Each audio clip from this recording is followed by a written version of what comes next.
ከእግዚአብሔር ጋር ከተነካካችሁ የአምላካችን የእግዚአብሔር ባህሪ ሰጪ ነው። ብዙ ከባድ ጊዜያቶችን አሳልፈናል። በዛ ከባድ ጎዳና ውስጥ ግን አንዳንዴ እኮ የሰርግ ቀን ሰዎችን ዝም ብላችሁ ስታያችሁ ሌላ ዓለም ያለ ይመስላችሁ። ገንዘባቸውን ሁሉ ለዛ ቀን ነው። እግዚአብሔርን እንደ እግዚአብሔርነቱ እናመሰግነዋለን። የላቀ ምስጋና ደግሞ ሰውን እንደ ሰውነቱ ደግሞ ለሁል ጊዜ እንድንኖርበት የሰጠን እግዚአብሔር የዘላለም ሕይወት የሱን ሕይወት ነው።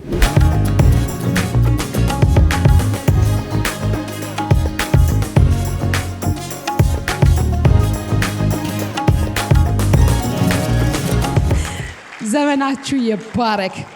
እንዲሁም በሚዲያ አማራጭ የሴምቲቪ ወዳጆች፣ ፓርትነሮች፣ አብሮ ሰራተኞች ሁሉ በዚህ ሰዓት ደግሞ በየትኛውም አጋጣሚ ይህን ቴሌቪዥን የተጠቀማችሁ ላላችሁ ዛሬ እግዚአብሔር እንደተናገረን በዚህ ወር የብርሃን ወራችን ነው። ብርሃን ሲመጣ በጨለማ ላይ ሁሉ ያበራል። ጌታ ስሙ ይባረክና ዛሬ የእግዚአብሔር ቃል በብርሃን ወደ ህይወታችን ይመጣል። ጨለማችን ይበራል። የጨለማው በድንግዝግዝ የምናየው የእግዚአብሔር ቃል ብርሃን ሆኖ ሲመጣ በሙላት እናያለን። በሙላት ስናይ አልፈን እንሻገራለን። መሻገር የሆነ ሁሉ ጊዜ የሚያሻግረን የእግዚአብሔር ቃል ብርሃን ነው። ስሙ ይባረክ። እንግዲህ እየተንደረደርኩ ነው። የመልእክቴን ርዕስ ብዬ የሰጠሁትን ሁሌ የተለመደ ቃል ቢሆንም ግን ወደ ውስጥ ስመጣ ደግሞ መልእክቴን በደንብ አስረግጦ ይናገርልኛል። እግዚአብሔርን በማወቅ የሚቀርብ ምስጋና በሚል ትንሽ ነገር እንነጋገርና ደግሞ ጌታን እናመሰግናለን። እግዚአብሔርን በማለት በማወቅ የሚቀርብ ምስጋና። እግዚአብሔርን በማወቅ የሚቀርብ ምስጋና ስል ልባችሁን መንፈሳችሁን ምንም ዲስተርብ ከሚያረገው ነገር ወጣችሁ ከኔ ጋር ልትሆኑ ይህን የእግዚአብሔር ቃል ስናገር ደግሞ አብሮ ቃሉን የሚያጸና የእግዚአብሔር መንፈስና ኃይል በመካከላችን አለ። ጌታ ስሙ ለሁላችንም እንደየ መንፈስ ቅዱስ እንደየ አስፈላጊነቱ ምን ይለናል? ያከፋፍለናል።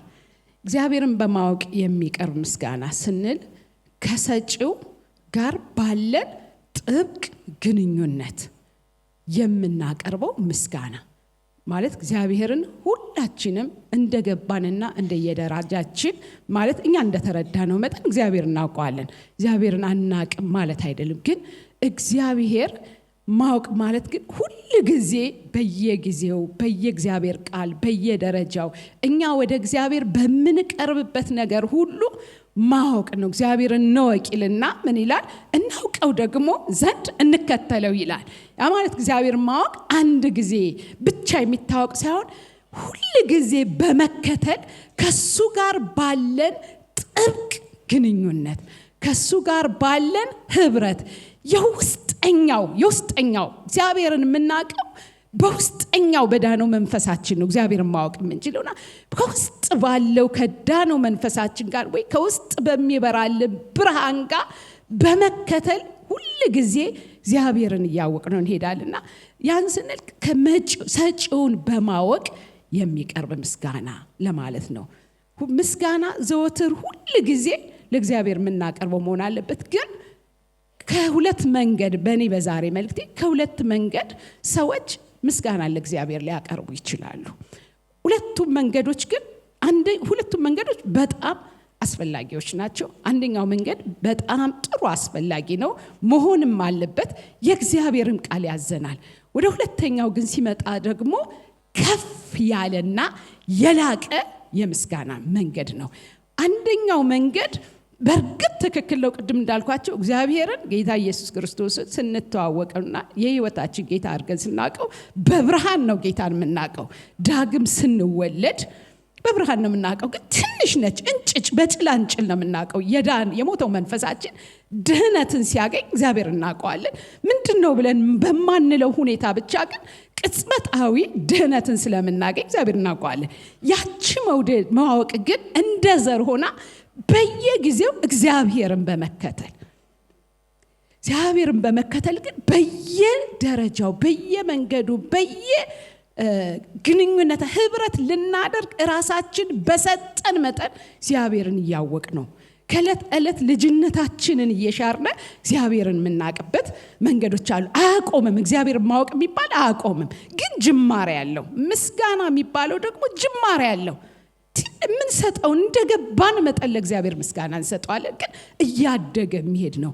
እግዚአብሔር ምስጋና እያደገ የሚሄድ ከፍ እያለ የሚሄድ የላቀ የሆነ የሚሄድ ግን ከእግዚአብሔር ጋር ኢንቲሜሲ የሆነ ጥብቅ ግንኙነትና ህብረት ሲኖር ግን የምስጋናችን ደረጃ እኛንን እኮ ነው እየከፍ እያለ ከፍ እያለ ከፍ እያለ ይሄዳል።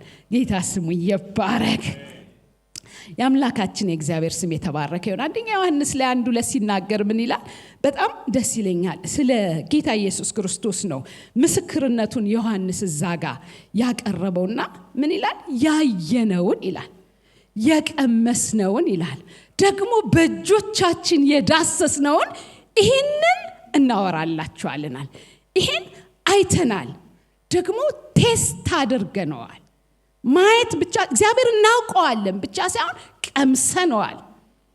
ደግሞ መቅመስ ብቻ ሳይሆን ዳሰነዋል። የሚዳሰስ ነገር ነው። በቃ ይሄን እግዚአብሔርን በልጁ በኢየሱስ ክርስቶስ ባለን ህብረት ቀምሰን ዳሰነዋል። እጆቻችን ዳሰውታል፣ አይኖቻችን አይቶታል። በምንድነው ግን ስንል ከሱ ጋር ህብረት አለን። እሱም ህይወት ነው አለና የተገለጠ ህይወት ነው ብሎ ህብረት አለን ይላል። ከሱ ጋር ህብረት አለን። ይህን ህብረት ያደረግነውን የቀመስነውን የዳሰስነውን ያወቅነውን እግዚአብሔር ለናንተ ደግሞ ከናንተ ህብረት እንዲኖራችሁ ከኛ ጋር እንመሰክርላችኋለን፣ እናሳያችኋለን። እግዚአብሔር ማወቅ መቅመስ ነው፣ መንካት ነው። በእምነት እጃችን መንካት ነው፣ ማወቅ ነው። በእኛ ላይ ያለውን የከበረ ዓላማ ማወቅ ነው። በኔ ላይ ውዴ አላለች ዓላማ አለው አለች። የከበረ ዓላማ በኔ ላይ ውዴ የከበረ ዓላማ አለው አለች። አወቀችው፣ ቀመሰችው፣ ከፍ ያለው ዓላማ ታያትና ተናገረች። በኔ ላይ ያለው ዓላማ ደግሞ ፍቅር ነው አለች። እግዚአብሔርን ከቀመስነው ፍቅር ማመስገን ያስፈልጋል። ከተነካካነው መነካት ተነስተን ከተገለጠው ህይወት ተነስተን እግዚአብሔርን ማመስገን ይኖርብናል። ጌታ ስሙ ይባል። የተገለጠውን ህይወት አይተነዋል። ዋው በጣም ነው ደስ የሚለኝ። አይተነዋል። ይሄ አዲስ ኪዳን ህይወት ደግሞ እሱ ነው። በልጁ በኢየሱስ ክርስቶስ የተገለጠ ህይወት ነው። አይተነዋል፣ ዳሰነዋል፣ ቀምሰነዋል። ከቀመስነው ህይወት፣ ካወቅነው ህይወት፣ ከጠጣነው መንፈስ ብሎ እዛ ቦታ ላይ ስለ አብ ይናገራል፣ ስለ ወልድ ይናገራል፣ ስለ መንፈስ ቅዱስ ይናገርና ከነሱ ጋርኛ ህብረት አለን አለ ሐዋርያው ዮሐንስ። ስለዚህ ከዚህ የተጨመቀ ህይወት እኛ ደግሞ እንመሰክርላችኋለን። የምንመሰክርላችሁ ምስክር ደግሞ እንደኛ ከኛ ጋር ህብረት እንዲኖራችሁ ነው። እና እኔ ዛሬ ልናገረው በምን ከዚህ ህይወት ምስጋና ሲወጣ ላቅ ያለ ምስጋና ይባላል። እግዚአብሔርን በማወቅ የሚሰዋ ምስጋና ይባላል። ከመሰዋዕትነት ህይወት የሚወጣ ምስጋና ይሆናል። ከተሰዋ እግዚአብሔር ቃል ሲናገር ሕያውና ቅዱስ መስዋዕት አድርጋችሁ ሰውነታችሁን አቅርቡ ይላል። ይሄ ደግሞ ለአእምሮ የሚመች አገልግሎታችሁ ነው። ሕያውና ቅዱስ መስዋዕት አድርጎ ለእግዚአብሔር ራስን ለምስጋና ማቅረብ ከፍ ያለ ምስጋና ነው። የላቀ ምስጋና ነው። የሚሸት ምስጋና ነው። ሰማይ የሚደርስ ምስጋና ነው። ጌታ ስሙ ይባረክ። ሰማይ የደረሰ ምስጋና እንዴት እኮ ነጎድጓድ ሆኖ ወደ ምድር እንደሚመጣ የእግዚአብሔር ቃል ይነግረናል። ሰማይ የሚደርስ አንዳንድ ምስጋናዎች አስፈላጊ ናቸው። አንዳንዴ ግን ሰማይ ላይ ደርሱ ይችሉ ይሆናል። ያ ማለት እግዚአብሔር ምስጋናችን ስለማይቀበል ሳይሆን በእኛ አቲቲዩድ የተነሳ ግን ክስም በሌል ይችላል። እኛማ እሰየው እግዚአብሔርን እናመሰግናለን። ግን ያ አቲቲዩድ የተነሳንበት ሞቲቭ ግን እግዚአብሔርም የምስጋናችንን ድምጽ ይሰማል። ጌታ ስሙ ይባረክ። ለዛ ነው እስትንፋስ ያለው ሁሉ እግዚአብሔርን ያውቃል። ግን የኛ አቲቲዩድ ግን ምንጩ የት ነው? ምንጩ ከየት ነው የጀመረ? ከየት ነው ምስጋናችን የተቀዳው? መቅጃው የት ነው? የቀዳ ነው የት ነው? ስለዚህ እግዚአብሔር በእነዚህ ሁለት ነገሮች ዛሬ ያስተምረናል። ጌታ ስሙ ይባረክ። በእውነት ነው ይህ ምስጋና ይሄ አሁን የተናገርኩት ሁለተኛው ምስጋና የሚኖር ዘመን ተሻጋሪ ምስጋና፣ ከዘመንም ተሻግሮ ግን እግዚአብሔር ከያዘልን ጋር ተልኮና ፍጻሜ የሚያገናኝ ምስጋና ነው። ጌታ ስሙ ይባረክ። እውነት ነው እግዚአብሔርን ማመስገን አለብን። እዚህ ቦታ ላይም እኔም እንደው ትንሽ ድል አግኝቼ ቃል ባካፈልኩ ጊዜ እኔ ብዙውን ስለ ምስጋና ያካፈልኩት የሚበዛ ይመስለኛል ሳየው እና በተለያየ መንገድ የምስጋናን አይነት ለማስቀመጥ ሞክሬያለሁ። እዚህ ቤተክርስቲያን ደግሞ ፓስተር በብዙ መልኩ ምስጋናን በብዙ ትምህርት በብዙ ስብከቶች አስተምሮናል። ሁላችንም አብረን የምናገለግል የዚህ ቦታ ቃል የምናገለግል በሙሉ የምስጋናን አይነቶች ተምረናል፣ ሰምተናል፣ አይተናል። በእርግጥ ነው እግዚአብሔር ስላደረገልን ነገር ሁሉ ቆጥረን እግዚአብሔርን ማመስገን አለብን። ስላደረገልን ነገር ሁሉ። ምክንያቱም ከተደረገልን ጀርባ ዲያብሎስ አይደለም ያለው። ምክንያቱም መጽሐፍ ሲናገር ስለ ዲያብሎስ ባላንጣችሁ ባላጋራችሁ ነው የሚለው። ስለዚህ ባላጋራና ባላንጣ የምስጋና ምክንያት ሆኖ ለኛ የሚሰጠን ነገር የለም። የሮሮና የለቅሶ ምክንያት ነው ስሞን ይፈልጋል። ለምን? በቃ ለዘላለም ከሱ ጋር ተጣላን። በቃ ከእግዚአብሔር ጋር ስንታረቅ የተጣላ ነው ደግሞ አለ ዘሴም ታይም ምንድነው ተጣልተናል። ስለዚህ የተጣላ ነው ጠላታችን ለምስጋና ምክንያት የሚሰጠን ነገር የለም። ቅዱሳን ይሄን በደንብ አድርጋችሁ ወዳጅ የሚባል ነገር ሁሉ ወዳጅ የምንለው ሰው እግዚአብሔር ተጠቅሞበት ነው እንጂ የሚሰጠን ያለ እግዚአብሔር እጅ ወደኛ የገባ ነገር የለም። ያለ እግዚአብሔር እርዳታ፣ ያለ እግዚአብሔር እጅ፣ ያለ እግዚአብሔር ጥቆማ በየትኛው መንገድ እጆቻችን የገቡ ነገሮች ሁሉ ከጀርባው እግዚአብሔር አለበት። ወዳጄ ስለሆነ ነው አይሰራም። ብዙ ወዳጆቻችን የቅርብ ወዳጄ የቅርብ ወንድም የምትሉት ሰው ባስፈለጋችሁ ጊዜ እንዳላየ ፊቱን የዞረበት፣ እንዳልሰማ ጆሮውን የደፈነበት መዓት ጊዜያቶች አሉ። እኔ ምስክር ነኝ። አንለስ እግዚአብሔር ከጀርባችሁ ካልሆነ በቀር ስጠው ካላላችሁ በቀር እንቅልፍ ካልነሳው በቀር ካልጎተጎታችሁ በቀር አለቃችሁ በሉት ወዳጃችሁ በሉት ከእግዚአብሔር ጋር ከተታረቃችሁ በኋላ ዝም ብሎ የሚመጣ ነገር የለም። ስለዚህ ስለተደረገልን ነገር ሁሉ እግዚአብሔርን ቆጥረን እናመሰግነዋለን። ለምን? ከተደረገልን ነገር ጀርባ እግዚአብሔር ስላለ ነው። ይታስሙ ይባረክ። ምን ብለን ቆጥረን እድሜ ከተሰጠን ቆጥረን እናመሰግነዋለን። በር ከተከፈተልን ቆጥረን እናመሰግነዋለን። የትኛውም በር የተከፈቱ በሮችን ሁሉ ቆጥረን እናመሰግንበታለን። ለምን? ተቀባይ ሁሉ ጊዜ አመስጋኝ መሆን አለበት። አንዴ ፓስተር አመስጋኝ የሚል ትምህርት ብሎናል። ዩቲዩብ ላይ ሄዳችሁ ማየት። ተቀባይ ሁሉ ምን ማለት አለበት? እልል በይ ምድር የተባለች እኮ ተቀብላለች ከእግዚአብሔር። ሰማያት እልል በሉ ሲባል ተቀብሏል። ያልተቀበልነው የኛ የሆነ ነገር የለም። ያልተቀበልነው እኔ ለዛ ነው ዘዳግም 8 ላይ ሄዳችሁ ማንበብ ትችላላችሁ። አንደኛውን የምስጋና አይነት እያሳያችሁ ነውና በደንብ ብዛጋይተን ወደ ሁለተኛውን ሄድና ጥቅል አድርገን ደግሞ እግዚአብሔርን አመሰግነዋለን። ፓስተር አረጋ ብታነብልኝ ደስ ይለኛል። ዘዳግም 8 ላይ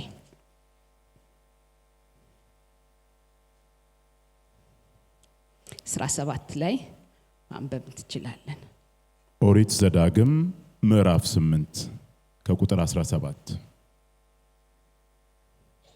ጉልበቴ የእጄም ብርታት ይህን ሀብት አመጣልኝ እንዳትል፣ ነገር ግን ዛሬ እንደሆነ ለአባቶችህ የማለውን ቃል ኪዳን ያጸና ዘንድ ሀብት ለማከማቸት እርሱ ጉልበት ሰጥቶሃልና አምላክህን እግዚአብሔርን አስብ። አምላክህንም እግዚአብሔርን ብትረሳ ሌሎችንም አማልክት ብትከተል ብታመልካቸውም ብትሰግድላቸውም ፈጽሞ እንድትጠፉ እኔ ዛሬውኑ መሰክርባችኋለሁ።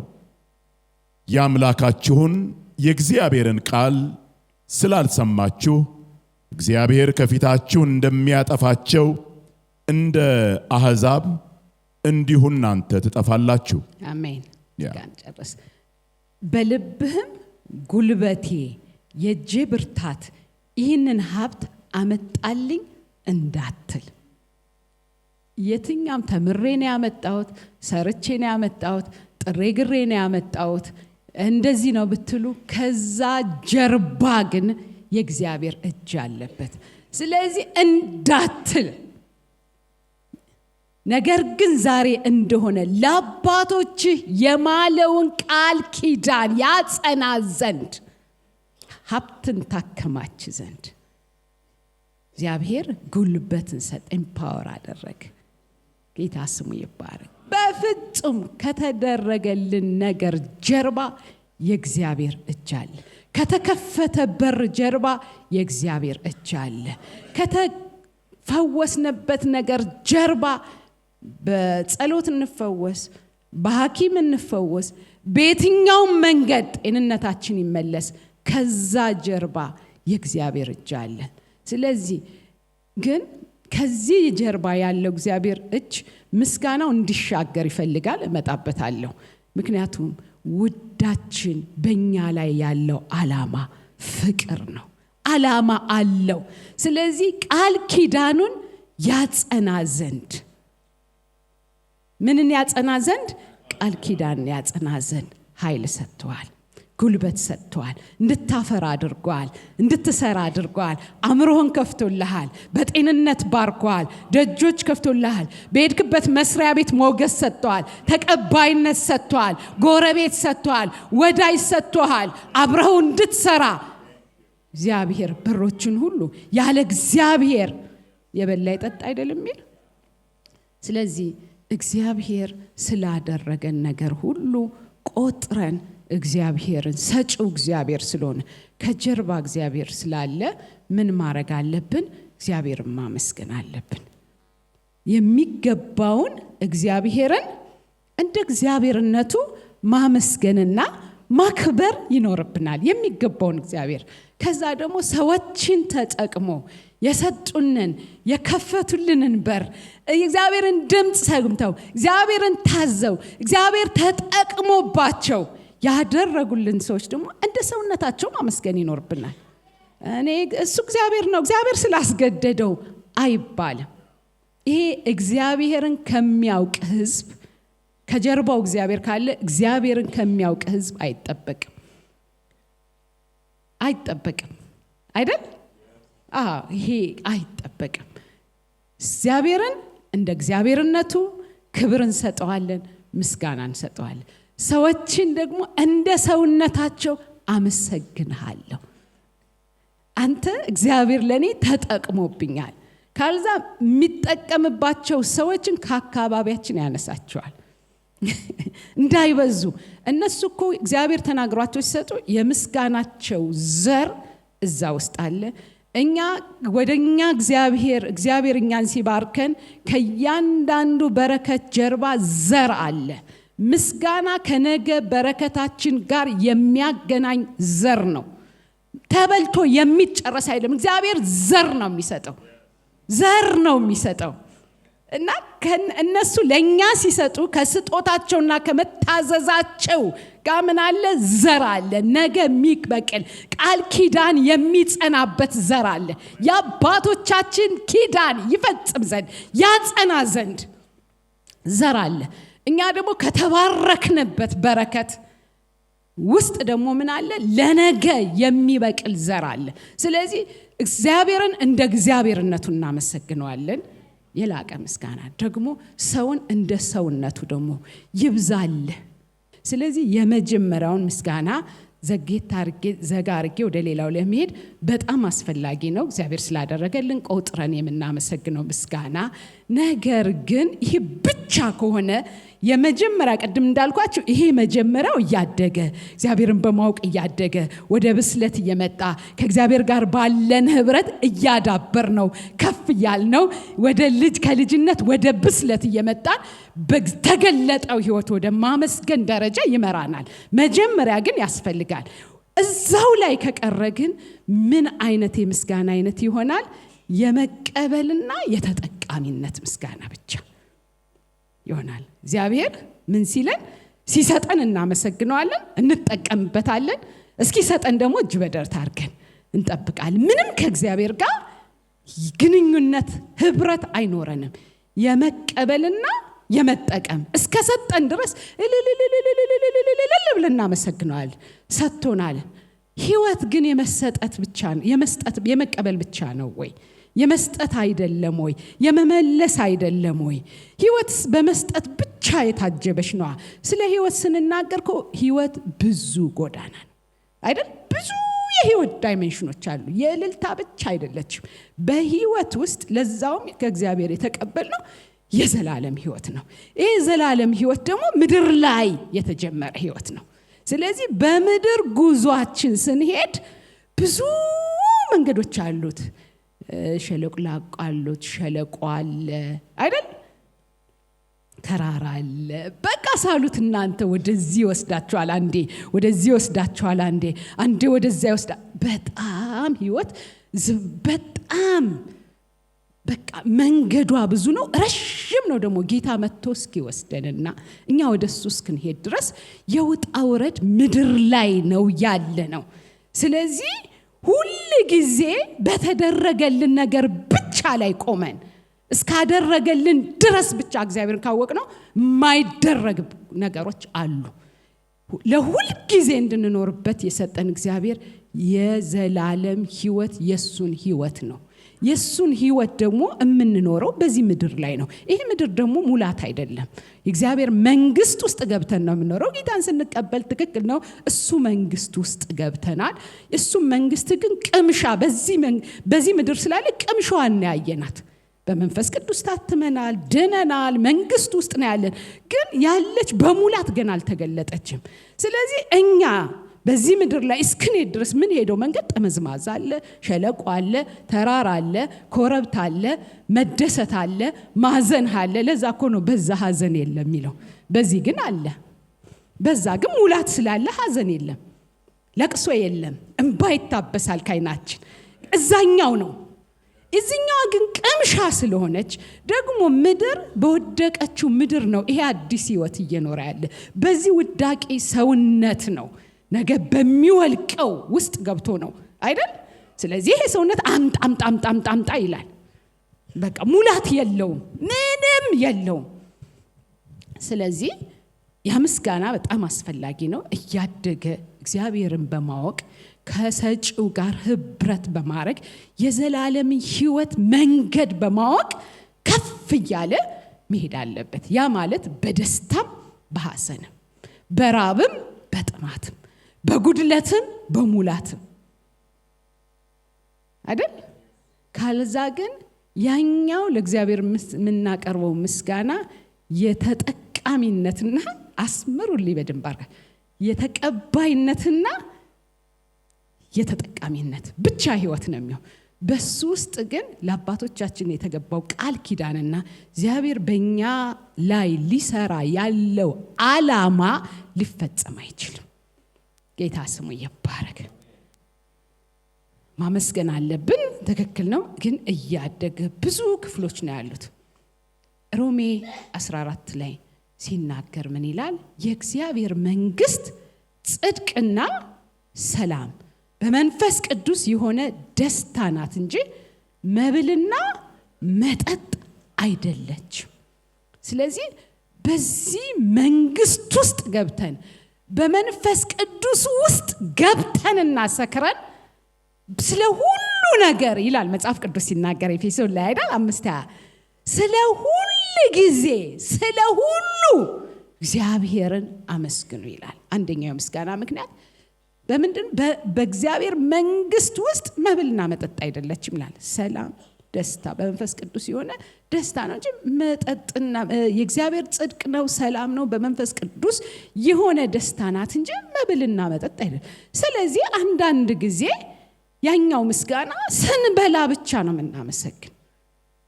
በቃ ስንበላ ደስ ከሆነ በጣም ከእግዚአብሔር ጋር ሩቅ ነው። የማይበላበት ጊዜ አለ በሉት። አለ እኮ አይደል? ማት የማይበሉባቸው ጊዜያቶች አሉ። የዛን ጊዜ ይሄን እግዚአብሔር የት እናድርገው? ይሄን በቃ የማይበላ ዘጸአት 15 ላይ ሄዳችሁ አንብቡ። ምንድነው ከዛ ህይወት ውስጥ በመብላት ህይወት ውስጥ ብቻ እግዚአብሔርን ስላበላን እግዚአብሔር ስላጠጣን እግዚአብሔር ከእግዚአብሔር ስለምንቀበለው ነገር ብቻ በማመስገን ላይ ሁሌ ከቀረን ሁሌ ያ ነገር የለም። ጠንካራ ምግብ ግን በሰለጠነ ልቦና ላላቸው ነው ይላል መጽሐፍ ቅዱስ። ወደ ጠንካራ ነገር ማደግ አለብን። የተቀበልነው የእግዚአብሔር ህይወት ነው። የእግዚአብሔር ህይወት እኮ በልጁ በኢየሱስ ክርስቶስ የተገለጠው የሚገርም ነው፣ የሚደንቅ ነው። ያን ህይወት እኮ ነው የተቀበልነው። ሁሉ ጊዜ አይበላም፣ ሁሉ ጊዜ አይጠጣም። ህይወት መንገዱ ብዙ ነው። ዛሬ እግዚአብሔር ይመስገን፣ እግዚአብሔር ካልከፈተ የትዳር በር አይገኝም። እሱ ሲከፍት ነው። እሱ ሲዘጋ ይዘጋል፣ እሱ ሲከፍት ይገዛል። ዛሬ እግዚአብሔር በትዳር በር ለከፈተልን ላገባን ሰዎች ሁሉ ትዳር ብቻ ነው እንደ ህይወት? የሰርግ ቀን ብቻ ነው እንደ ህይወት? አንዳንዴ እኮ የሰርግ ቀን ሰዎችን ዝም ብላችሁ ስታያችሁ ሌላ ዓለም ያለ ይመስላችሁ። ገንዘባቸውን ሁሉ ለዛ ቀን ነው። ነገ እኮ ተጋብቶ ቤት መግባት የሚባል ነገር አለ። የሰርጉ ቀን ብቻ እኮ አይደለም የሚበላው እኮ ያን ቀን ብቻ አይደለም፣ የሚለበሰው ያን ቀን ብቻ አይደለም፣ እልል የሚባለው ያን ቀን ብቻ አይደለም፣ የሰርጉ ቀን ብቻ አይደለም። ህይወት እኮ አይደለ እንደ ወደ ነባራ ህይወታችን እናምጣት ይቀጥላል።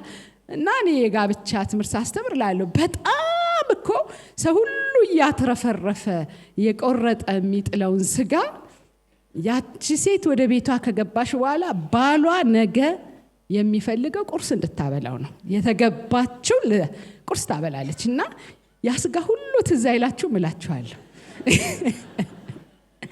ማለት ያን ቀን ብቻ እስከሆነ ድረስ አምልኮ ሁሉ በቃ ቸርች ሁሌ እጅ በደረት በማድረግ የምታውቁት ሰው በቃ ሁሉ ጊዜ በቃ እንደው መቼ ነው ፈታ ብሎ የሚያመልከው ስትሉት፣ እስኪ ጓደኛው ይዳር፣ እስኪ ዘመዱ ይዳር፣ እስኪ አብሮት ያለው ይዳር። ይሄ ሰው በሰላም ነው? በየትኛው ወይን ጠጅ ነው? ያው በየትኛው ወይን ጠጅ ነው ሰክሮ ያ ሁሉ ቸርች ያ ሁሉ ጌታ ሲመለክ እልል ሲባል ሲሰገድለት ቆሞ የነበረው? ያን ቀን ብቻ ነው የደስታ ቀን? ያን ቀን አይደለም የሙሽሮች የደስታ ቀን። ህይወት ይቀጥላል። ስለዚህ እግዚአብሔር በር ከፍቶ ጋብቻና ትዳር ስለሰጠን እግዚአብሔር እናመሰግናለሁ። በዛ ትዳር ውስጥ ግን ብዙ ውጣ ውረዶች አሉት። የዘላለም ነው አይደል? ክርስቲያን ጋብቻ የዘላለም ብዙ ውጣ ውረዶች አሉት። ከዛ ላይ ያን ቀን ያመሰገንነውን የት ልናረገው? ወደ ብስለት፣ ወደ ብርታት፣ ወደ እግዚአብሔር ህብረት፣ ወደዛ ህይወት ቀይረ ነው ካልተጓዝነ በቀር እቺ ለኔ ሰጠችኝ ልንልኮ ነው። አንድ ቀን በጎደለ ጊዜ ትናንት ልል እያልን ያገባነው እቺ ከኔ ጋር እንድትኖር የሰጠኝ እንል ነው ማለት ነው። እግዚአብሔርን በማወቅ የሚቀርብ ምስጋና፣ ምንጩ ከእግዚአብሔር ጋር ህብረት ከማድረግ የሚቀርብ ምስጋና።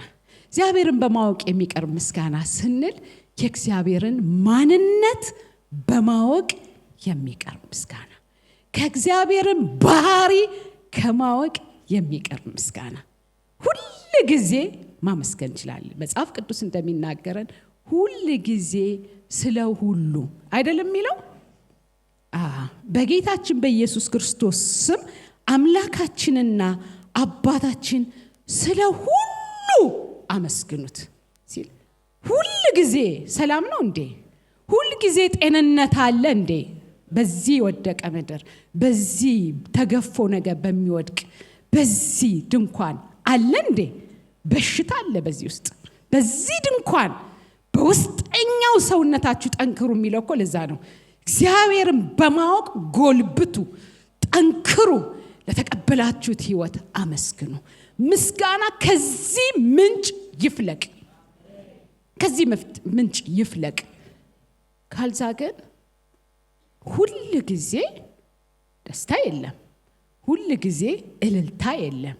በሕይወት ጎዳና፣ በምድር የሕይወት ጎዳና ውስጥ ሁል ጊዜ ከፍታ የለም። ከፍ ማለት አለ፣ እግዚአብሔር የተመሰገነ ይሁን። ዝቅ ማለት አለ፣ ነገሩ ዝቅ ያርገን እንጂ እግዚአብሔር የተመሰገነ ይሁን። እግዚአብሔር የሕይወት ዓላማ እኔ ጋር አለው። የአምላኬ ስም ይባረክ። ከፍ ላለ ምስጋና ጌታ ስሙ ይባረክ። እግዚአብሔር የተናገረን ይሁን። ምን ይላል ታዲያ? አባታችንን ስለ ሁሉ አመስግኑትና ይህ የጌታ ፈቃድ ነው።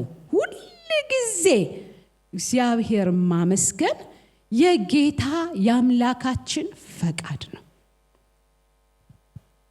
በተደረገው ማለት ስላደረገልን ነገር ስንል በሕይወታችን ስለመጣ ነገር ሁሉ እግዚአብሔር አዋቂ ነውና እግዚአብሔር ማመስገን የምንለው እግዚአብሔርን ከማወቅ የሚወጣ ምስጋና ነው።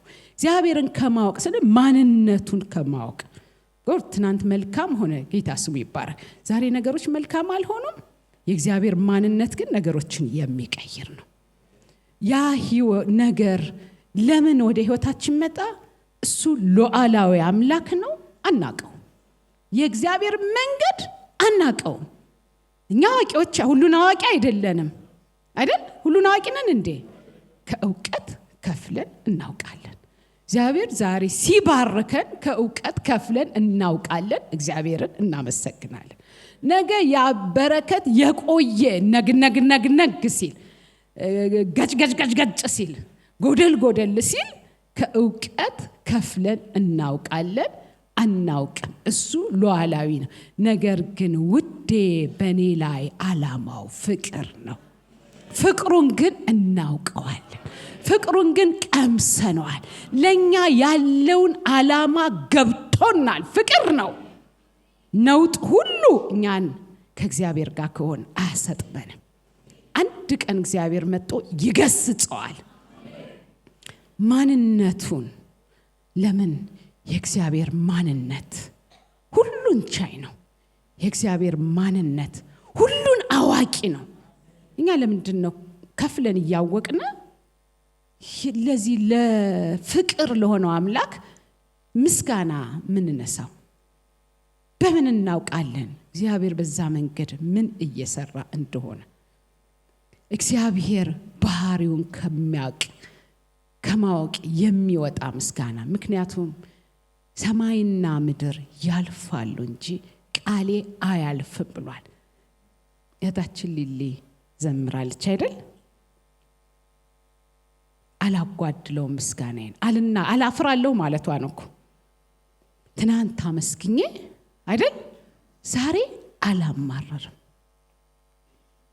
ምክንያቱም እግዚአብሔር የማይለወጥ እግዚአብሔር ነው። እኔን ሲወደኝ አይለወጥም። እኔን ሲመርጠኝ አይለወጥም። እኔን ሲጠራኝ አይለወጥም። ታላቅ ዓላማ በእኔ ውስጥ አለ። የልጁን የኢየሱስ ክርስቶስን ሕይወት ሲሰጠኝ አይለወጥም። ያ ሕይወት ሁሉን ይወጣል። ያ ሕይወት ሁሉን ይገዛል። ያ ሕይወት ሁሉን ያሸንፋል። ስለዚህ ሁል ጊዜ ስለ ሁሉ እግዚአብሔር እናመሰግናለን። ይሄ ደግሞ ምንድነው? ከፍ ያለ የምስጋና አይነት ነው። ወይም ደግሞ እግዚአብሔርን በማወቅ እያደገ የሚሄድ የምስጋና አይነት ነው። ምን እያለ? እግዚአብሔርን በማወቅ እያደገ እየጎለመሰ እንጂ እግዚአብሔርን ከፍ እያለ እያወቀ ሰው ሴት ተቀባይና ተጠቃሚ ብቻ አይሆንም፣ ሰጪ ነው የሚሆነው። ምክንያቱም ከእግዚአብሔር ጋር እየተነካካችሁ ነው የምትሄዱት። ከእግዚአብሔር ጋር ከተነካካችሁ የአምላካችን የእግዚአብሔር ባህሪ ሰጪ ነው። ስለዚህ ሁሌ በምታገኙት ነገር ብቻ አትደሰቱ። የልጅነት ጊዜ ነው እንሽረዋለን አይደል? ሰጪ ነው፣ ባህሪው ሰጪ ነው፣ የማይለዋወጥ ነው። ትናንት የተናገረውን ዛሬ አይሽርም። በዛ መንገድ ውስጥ ግን ምን አለ? እግዚአብሔር አለ። ለምንድነው በዛ መንገድ እንድንሄድ የመራን? እግዚአብሔር ሉዓላዊ አምላክ ነው። ለምንድነው ያን ነገር እንድንቀምሰው ያደረገ? እንደው ከህይወታችን ከዚህ ተናገሩት ብትባሉ ድል ብታገኝ ሁላችን ምን እናገረው ነገር አለ። ብዙ ከባድ ጊዜያቶችን አሳልፈናል። በዛ ከባድ ጎዳና ውስጥ ግን እግዚአብሔር ከኛ ጋር ነበር፣ አልጠፋንም። ውሃው አላሳጠመንም፣ እሳቱ አላቃጠለንም። ለምን? እግዚአብሔር ከኛ ጋር ነበር። በእስር ቤት ውስጥ እግዚአብሔር ከዮሴፍ ጋር ነበር።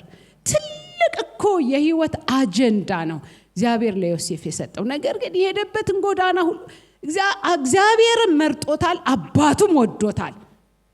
ግን የሄደበትን ጎዳና ግን በዛ ጎዳና ሁሉ ከፍ ያለ ህይወት ነበር። እሱ በዛ ተሽጦ ሄዶ ለገባበት ቤት ግን የበረከት ምክንያት ነበር። እሱ ግን ተሽጦ ነው ሄደ፣ በሰራተኝነት ነው ሄደ ሰው ቤት። ግን እግዚአብሔር ከሱ ጋር ነበርና የሚሰራ ሁሉ ይከናወንለት ነበር። ግን መንገዱ አይመስልም። እግዚአብሔር ከዛ ነበረ። እስር ቤት ውስጥ ታስሯል። ነገር ግን የእግዚአብሔር ዓላማ አልታሰረም። እግዚአብሔር ከሱ ጋር ነበርና የሰዎችን ሁሉ እንቆቅልሽ ይፈታ ነበር። ለምን? እግዚአብሔር ዮሴፍን በዛ መንገድ አሳለፈው። እሱ ሉዓላዊ አምላክ ነው።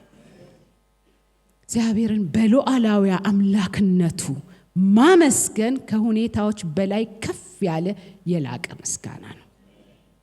ጌታ ስሙ ይባረክ። ጌታ ስሙ ይባረክ። እንደዛ እኮ ነው ጳውሎስ ያለ በሮሜ ላይ ከክርስቶስ ፍቅር ማን ይለየኛል? መከራ፣ ስደት፣ ረሃብ፣ ጥማት፣ መውደቅ፣ መነሳት።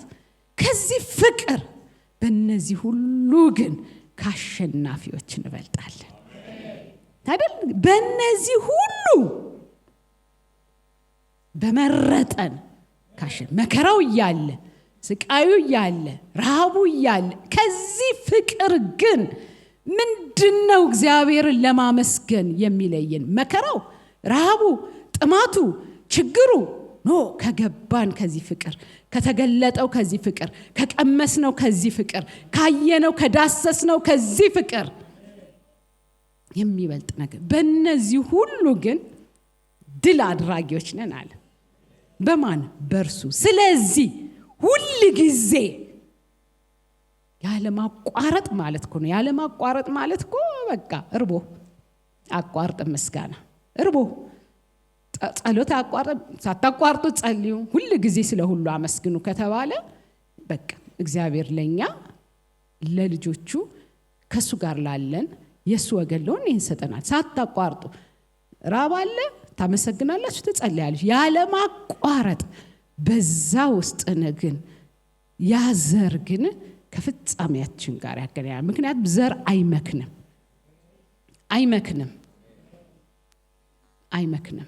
እግዚአብሔር ለጠራን ቃል ኪዳንን ያጸና ዘንድ አለ። በልጁ በኢየሱስ ክርስቶስ የተገባልን የህይወት ቃል ኪዳን አለ። የተሰጠንን ህይወት የዘላለም ህይወት ነው። ከጌታ ጋር ያገኘነው ህይወት የቃል ኪዳን ህይወት የዘላለም ነው። ያንን ያጸና ዘንድ እግዚአብሔር በነገሮች ሁሉ አሸናፊ ያደርገናል። ነገር ግን በዛ ህይወት ውስጥ ካልተቃኘን የመጀመሪያው ምስጋና ላይ ብቻ ሳያድር ከመጣ ግን ማጉረምረምን ይለምዳል። ማጉረምረም ደግሞ የእግዚአብሔርን እጅ አሰራው። እስኪ አጉረምርሙ ታዩታላችሁ። አረ የባሳት ታምጣ ይላል እኮ እናቶቻችን አይደል? እስኪ አጉረምርሙ። ዘጸአት 15 ላይ ሄዳችሁ ደስ አላቸው፣ ተሻገሩ፣ እልልልልልልልልል አሉ። በስመአብ እልልታው ቀለጠ። አንዳንዴ እኮ እስኪ እልል ነው እግዚአብሔር አድርጎ በቃ ስናመሰግን እልልታው ሁሉ በቃ ይቀልጣል አይደል? ልልልልልልልል ተሻገሩ። በቃ ነብይቱ ማርያም ከበሮዋን አንስታ ደግሞ የቲሙ መሪ ነበረች። ድብልቅልቅልቅልቅ አለ ደስ ሲል፣ ለምን ተሻግረዋልና። ከዛ ዝማሬው ተንጎደጎደ፣ ደስ ይላል። ፈረስና ፈረሰኛውን በባህር የጣለ ጉልበቴ ዝማሬ፣ እግዚአብሔር መድኃኒት ሆነልኝ፣ አምላኬ ነው፣ አመሰግነዋለሁ፣ የአባቴ አምላክ ነው፣ ከፍ ከፍ አደርገዋለሁ። ስሙንም በቃ እባርካለሁ ያለች የፈርዖን ሰረገላ እንዴት እንደወደቀ የተመረጡት ከቀይ ባህር ላይ ወታደሮች የተመረጡት ክፍል ያ ሰራዊት ሁሉ እንዴት እንደወደቀ ተናገርና ቀብላችሁ አንብቡት። ወደዛ ሲደርሱ ግን በቃ ውሃው መረረ ብሎ ያ የምስጋና አፍ የት ሄደ? ማን ወሰደው? መድኃኒት የሆነው ውሃውን አይቀይርም፣ መራራውን ውሃ አይቀይርም። እግዚአብሔር ትናንት ያንን ውሃ የከደነ ያን ባህር የከደነ ጠላቶቻቸውን ያሰጠመ ያ እግዚአብሔር የት አለ? በእነሱ ህይወት ውስጥ የት አለ? በእነሱ ምስጋና ውስጥ እንዳይቀጥል ምንድን ነው ያዘው? አለማወቅ፣ ነገን አለማወቅ፣ እግዚአብሔር ሉዓላዊ አምላክ መሆኑን አለማወቅ፣ እግዚአብሔር የቃል ኪዳን አምላክ መሆኑን ከሱ ጋር ባለ ግንኙነትና ህብረት ከዛ ምንጭ ዘወትር ካለመጠጣት ከድካም ህይወት የመነጨ ነው። ወዲያው እኮ ነው፣ በቃ ወዲያው ነው አጉረመረሙ ውሃው መረረ ብሎ። ይሄ ሙሴ ምን እንደሆነ አናውቅም። ህዝቡ ምን እንጠጣለን ብለው የመጠቀምና የመቀበል ህይወት እንደዛ ነው። ምን እንጠጣለን? ያ ሁሉ ባህሩን ጸጥ አድርጎ ጠላቶቻቸውን አስጥመው እነሱም በድል ያሻገረ መድኃኒቴ ነው፣ ይሄ አምላኬ ነው፣ የአባቶች አምላክ ነው የተባለው ዝማሬ የት ሄደ? ዛሬ የት አለ? በተግዳሮት ሁሉ ላይ ለምን እግዚአብሔርን በጥብቅ ግንኙነት ካለማወቅ ከእግዚአብሔር ህብረት ካልወጣ ዕውቀት ከሌለ ህይወት የመነጨ ነው። ስለዚህ በቃ በጣም በቃ የሚገርም ነገር ነው። እግዚአብሔር እኔ በዚህ ውስጥ ያስተማረኝ ለኔ የተማርኩት ነው ይዤላችሁ መጣሁና ስለዚህ በመንፈስ ቅዱስ እንጠመቅ እንስከር። ሁሉ ጊዜ የሚያመሰግን ሰው የምስጋና ምንጩ በዛ ህይወት ውስጥ መግባት አለበት። በመንፈስ ቅዱስ መግባት ውስጥ ይህ ማባከን ነው የሚለው አይደል? በወይን ጠጅ መስከር፣ በሁኔታዎች መስከር፣ በተደረገ ነገር መስከር። አንዳንዴ እኮ ያሳፍራል የምናመሰግንበት ምክንያት። ለብለን እኮ ጥሩ እኮ ነው እግዚአብሔር ማመስገናችን፣ ግን በጣም ሰክረን ነው የምናመሰግን። ጥሩ ነው በመረዳት ከሆነ ጥሩ ነው፣ ነገም በማወቅ ከሆነ ጥሩ ነው፣ ሉዓላዊ አምላክ እየሰገድን ከሆነ ጥሩ ነው። በዛ ላይ ብቻ የተንጠለጠለ ከሆነ ግን ማባከን ነው። ቅድም እንዳልኳችሁ ነው የሰርግ ቀን እዛው ጋር ያልቅና ቀሪ ጊዜያቶች በቃ በሁኔታው ላይ ጭቅጭቅ ነው። ጎደሎ አለ። የትናንትናው ምስጋና ይታል። እግዚአብሔር አንቺን የሰጠኝ አንተን የሰጠኝ እንደ በዛ ምክንያት ሁሉ ወዳጆቻችን ራሱ የሰርግ ቀን ሳይዘምሩ ሳይዘሉ ብለን ተጣልተናቸዋል። ስጦታ ሳያመጡ ብለን ተጣልተናቸው። ለምን ዓለማችን ላይ ያልደረሱም ብለን ስንት ወዳጆቻችን ትዳር ረጅም ጊዜ ነው፣ ሌላ ጊዜ ያመጡልናል እኮ ችግር የለም፣ ሌላ ጊዜ ይደርሱልናል እኮ ችግር የለም። ረጅም እኮ ነው የሰርጉ ቀን ብቻ አልቅም። በቃ ያን ቀን ብቻ ይወድልን ብቻ ቀን አይደለም። እስኪ አድግ ልጁ ያስፈልገዋል። ኮኔክሽናችን ሁሉ ያን ቀን ብቻ በወይን ጠጅ እኮ ስለምንሰክር ነው። ማባከን ነው። ብዙ ወዳጆቻችን ድሮፕ እናደርጋለን። በጣም ወዳጆቻችን ለሌላ ክፉ ቀን እግዚአብሔር አዘጋጅቷቸው እያለ፣ ለሌላ በረከት እግዚአብሔር አዘጋጅቷቸው እያለ፣ ሌላ መሻገር እግዚአብሔር ወዳጅ ሰጥቶን እያለ በዛ ስንሰክር ስናባክን ድሮፕ እናደርገዋለን። ሰጪውን ብቻ ከሰጪው ጋር የመነጨ ግንኙነት ሲሆን ግን በቃ ለዛ እኮ ነው በጌታ ደስ ይበላችሁ። ደስታችሁ ምክንያት ሁሉ ማን ይሁን? ጌታ ይሁን። ደግሜ እላችኋለሁ ደስ ይበላችሁ ከሱ ጋር። በደስታችሁ ምክንያት ቅድም እንዳለው ሰጪው እሱ ነው። በስጦታውም ደስ ይለናል፣ በጣም ደስ ይለናል። ግን ቶሎ መለስ ብሎ በምን መስከር? በመንፈስ መስከር ያስፈልጋል። በደስታ መስከር በዛችኛይቱ ላይ ብቻ ተደግፈን ከሰከር እነዛ የማይመጡበት የማይገኙበት ጊዜያቶች አሉ። ይሄ ምድር ነው ያለ ነው አለ። የለቅሶ ጊዜ የህመም ጊዜ አለ። እንታመማለን እኮ አይደል? በደንብ እንታመማለን። የዛን ጊዜ ምን እንበል? የተፈወስነለት መልካም ነው፣ ግን ዘር ነው። ነገ ደግሞ በሆነ አጋጣሚ ደግሞ ነገሮች በሚመጡበት ጊዜ ትናንት ያደረገልኝ የፈወሰኝ እግዚአብሔር ብለን እናመሰግናለን። ዛሬ ነገ ሲያመን ከየት ነው የምንነሳው? ትናንት የደረሰልን የፈወሰን እግዚአብሔር ዛሬም ከኔ ጋር ነው። በዚህ መንገድ ሳልፍም ከኔ ጋር ነው። አልቀረም፣ እዛ ጋር ይዤው ሄጃለሁ። ከደስታዬ ጋር አላስቀረውት፣ ከተሰጠው ስጦታ ጋር ጌታን ይዤ ቤቴ ሄጃለሁ፣ ወደዛ ጎዳና ሄጃለሁ፣ ወደ ህይወቴ ሄጃለሁ ብለን ስናመሰግነው እግዚአብሔር ደግሞ በዛ መንገድ ውስጥ የሱን ረድኤት ያቀርብልናል። እዚህ በሁለት ነገሮች ላይ ልናገርና ጨርሳለሁ። የሐዋርያት ሥራ 12 ሄደን ስናይ የምናውቀው ታሪክ ነው። ጳውሎስና ሲላስ ለተልእኮ ሄደው ነው እዛ ጋር ከዚህ በፊትም ባቀረብኩት እግዚአብሔር ቃል በሰፊው ተናግሬዋለሁ።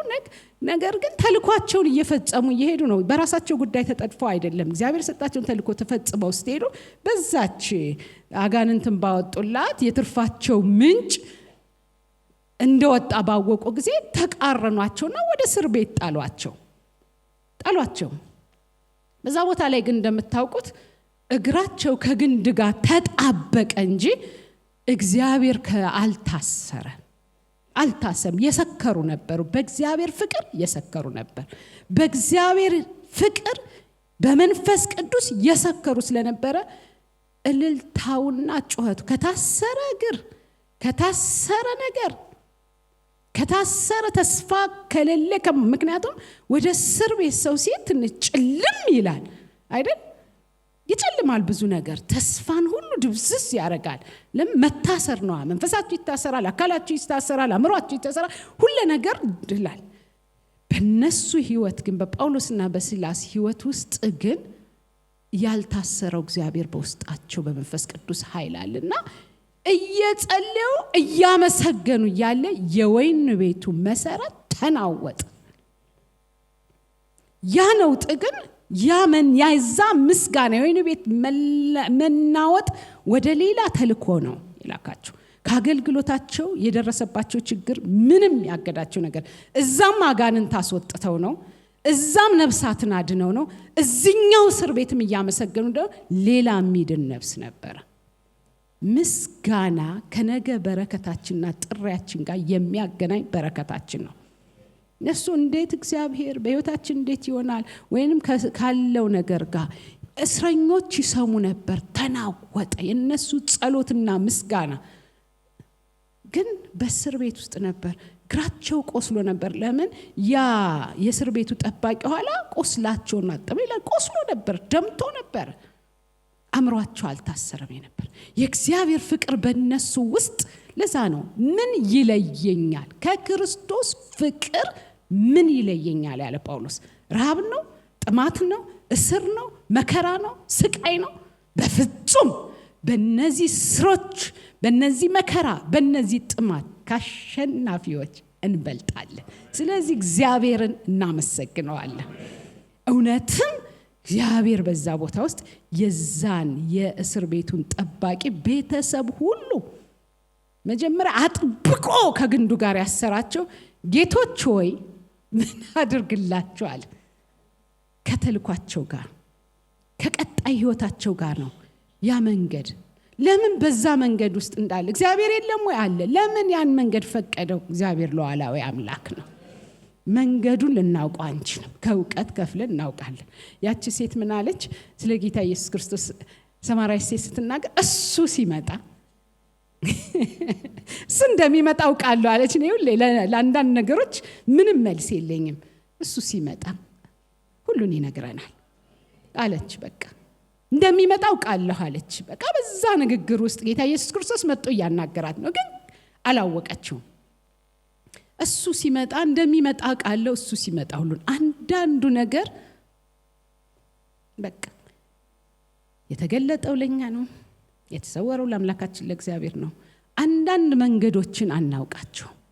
በየትኛው መንገድ ህይወት እንደሚመራን አናውቅም። ነገር ግን እግዚአብሔር ከኛ ጋር ነው።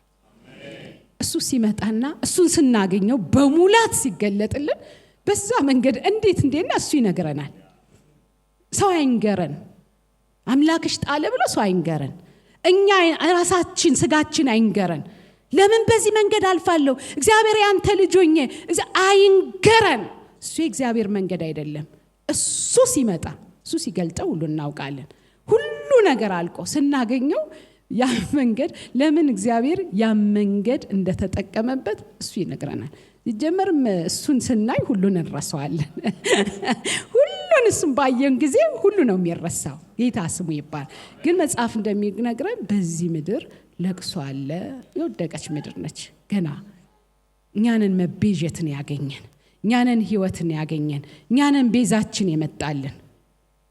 ስለዚህ መንገዶች ሁሉ ጠመዝማዛዎች ናቸው። በነዛ መንገዶች ውስጥ ግን የእግዚአብሔርን ፍቅር ደግሞ የእግዚአብሔርን ባህሪ ጠርቶ የማይጥል ሃሌሉያ፣ ወዶ የማይጠላ ሰጥቶ የማይነሳ እግዚአብሔርን በማወቅ ማመስገን ከፍ ያለ የምስጋና ምን ያለ ነው? ከፍ ያለና የላቀ የምስጋና መንገድ ነው።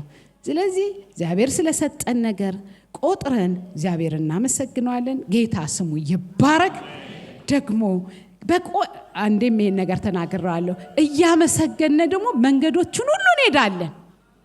ዛሬ ቆመን አመስግነው ከሆነ ነገ በዛ መንገድ ተኝተን ከሆነ ባልጋዎቻችን እግዚአብሔርን እናመሰግናለን።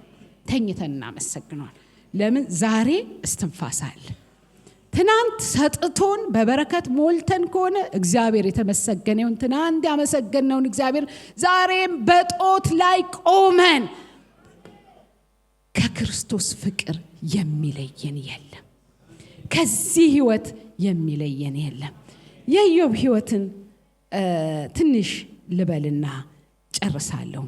የኢዮብ ህይወት ሁሉ ጊዜ ከዛ ውስጥ ኢዮብ የሚባል ይላል አይደል? አንድ መጽኡ በምትባል ሀገር ስሙ ኢዮብ የሚባል አንድ ሰው ነበረ። ያም ሰው ፍጹም ቅን፣ እግዚአብሔርን የሚፈራ ከክፋት የራቀ ነበር ይላል።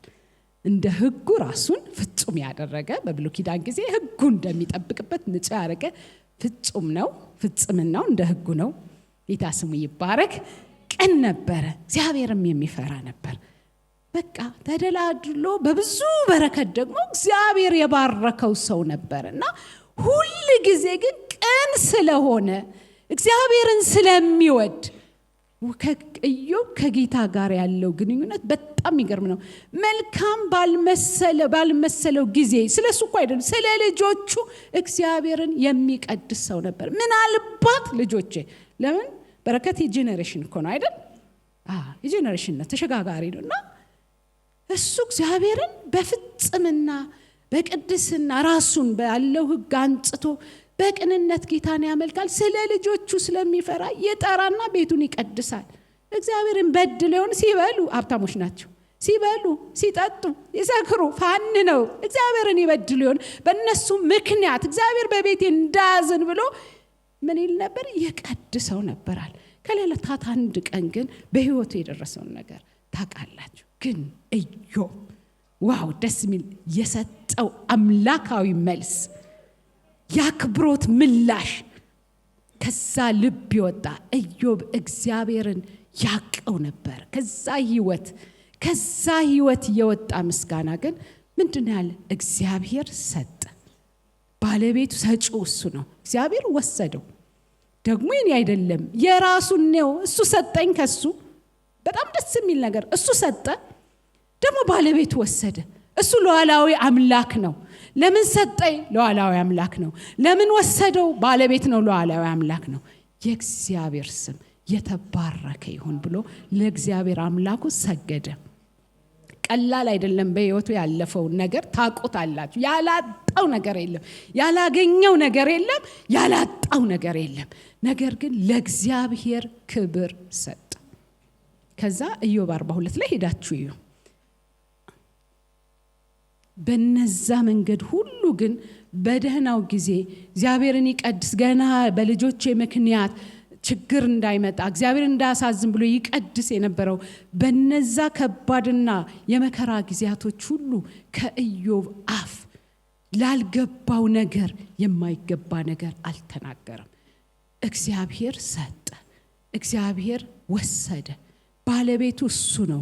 ሚስቱ የቅርብ ረዳት ልትሆነው የመጣችው ስደብና ውስጥ ነው። አንቺ ከሴቶች ሁሉ ሰነፍ ነሽ አለ። ባለቤቱ እኮ ነው የወሰደው አይደል? የራሱ የሆነውን ነው የወሰደው። ለምንድን ነው የወሰደው? እሱ ሉዓላዊ አምላክ ነው።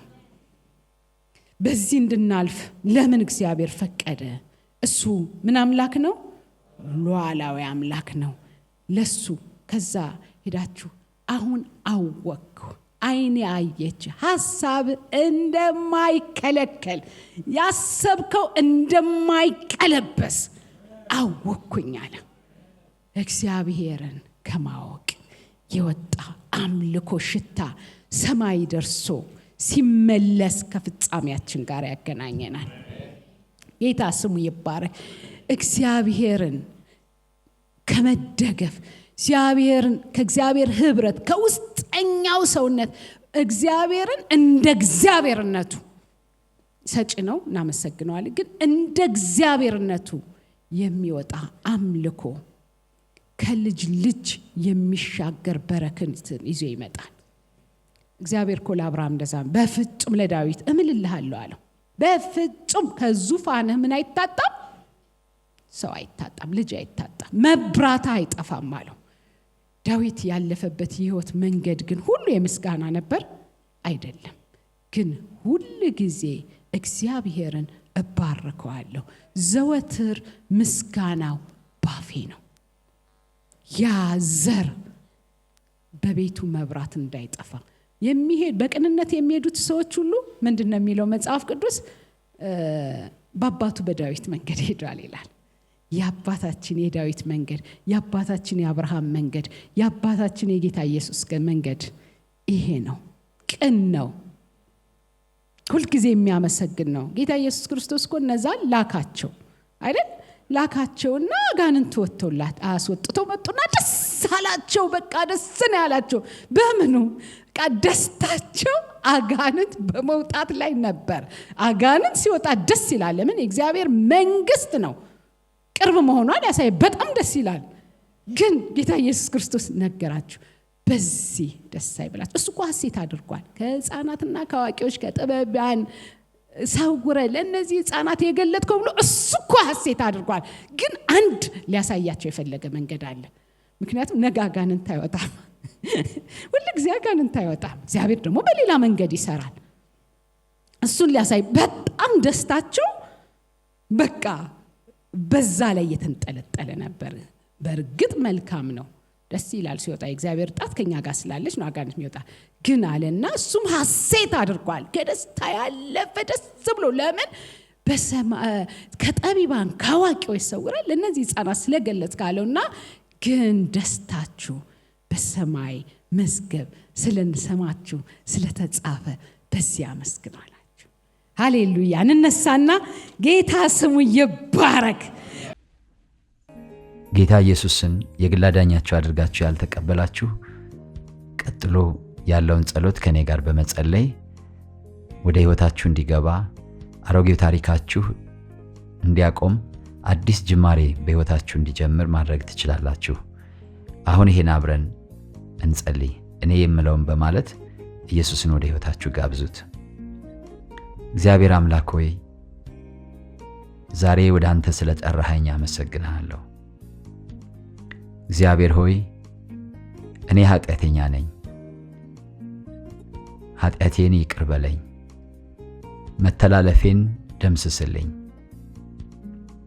ክቡር በሆነው በልጅ በኢየሱስ ክርስቶስ ደም ከኃጢአቴ ሁሉ አንጻኝ። እግዚአብሔር ሆይ ዓለምን፣ ሰይጣንን፣ ሥራውን ክጃለሁ። ጌታ ኢየሱስ ክርስቶስን የሕይወቴ አዳኝና ጌታ አድርጌ ተቀብያለሁ።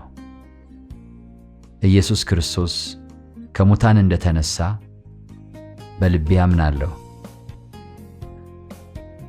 ጌታም እንደሆነ በአፌ መሰክራለሁ።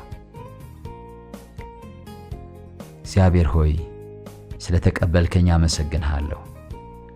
አሁን ልጅህ ነኝ። ይህን ዕድል ስለሰጠኸኝ አመሰግንሃለሁ። አሜን።